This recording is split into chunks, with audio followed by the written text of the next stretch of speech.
سطر اور پردے سے متعلق احادیث کی روشنی میں ہدایات بیان ہو رہی ہے۔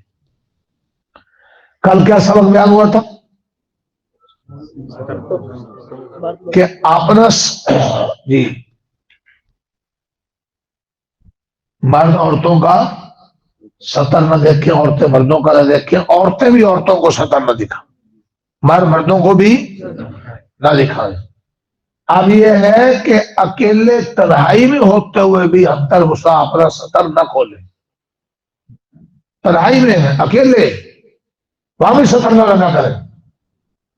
سطر کا بتلا دیا تھا گھٹنے سے لے کر ناک کے نیچے تھا، عورت کا پورا وجود سطر ہے، چہرے ہاتھ پاؤں کے علاوہ، لیکن ضرورت کے تحت کسی دوسری عورت کے سامنے، گھر کے باہر مردوں کے سامنے ہاتھ یا پنڈلی یا تیرا میرا کام کاج میں کھل سکتا ہے، دوسری خواتین ان کے سامنے بھی پنڈلی اور کلائی وغیرہ اس کی گنجائش ہے، لیکن پیٹ اور پیٹھ بھی حد تک غصہ نہ کھولے۔ ضرورت ہو تو اور مجبوری کی صورتیں تو لے گا، کوئی بیماری ہے علاج معالجے، آپ ہے کہ تنہائی میں بھی اپنا سطر نندا نہ کرو۔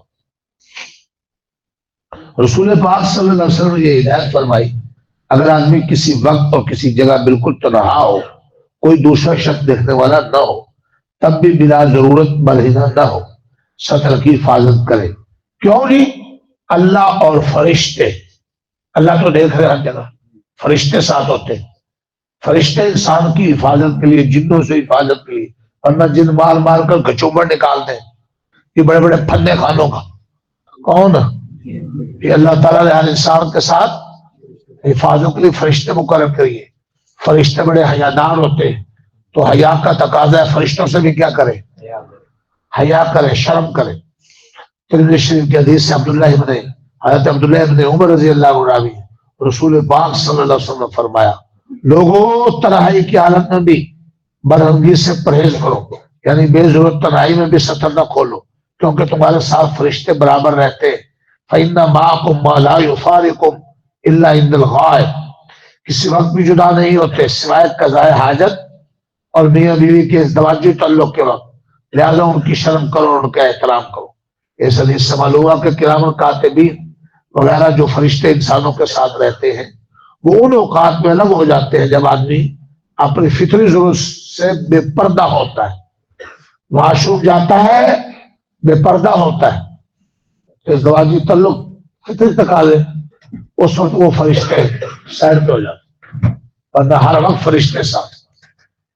تو جب تم بلا وجہ تنہائی میں اکیلے بھی سطر کھولو گے تو فرشتے تم سے دور ہو جائیں گے، ان کو تکلیف ہوگی۔ کیسا دین ہے، کیسی حیا ہے، کیسی تعلیم ہے۔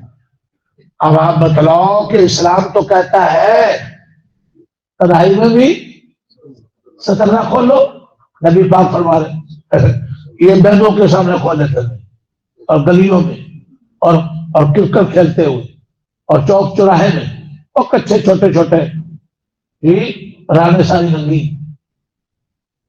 ہر وقت اللہ کی ناراضگی ہے، فرشتوں سے محروم، شیطانی ہتھ کنڈوں کا شکار، اور یہ تعلیم دینے والا صرف یہ منبر ہے بس۔ سچی سچی بتلاؤ کہاں یہ تعلیم دی جا رہی ہو؟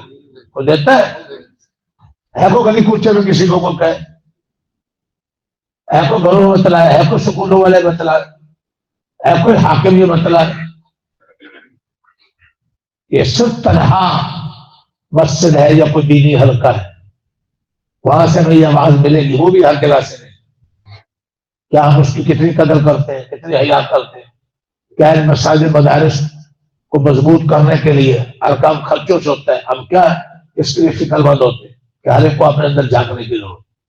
اور اگر اللہ نہ کرے یہ سلسلے بھی ختم ہو جائے تو بالکل اسلام سے، دین سے ہماری نسلوں کا صفایا۔ اللہ ہم سب کو دین تو قربانیوں سے آتا ہے، سمجھنے کی اور کرنے کی اور عمل کرنے کی، اور سب کو بچنے اور دوسروں کو بچانے کی توفیق عطا فرمائے۔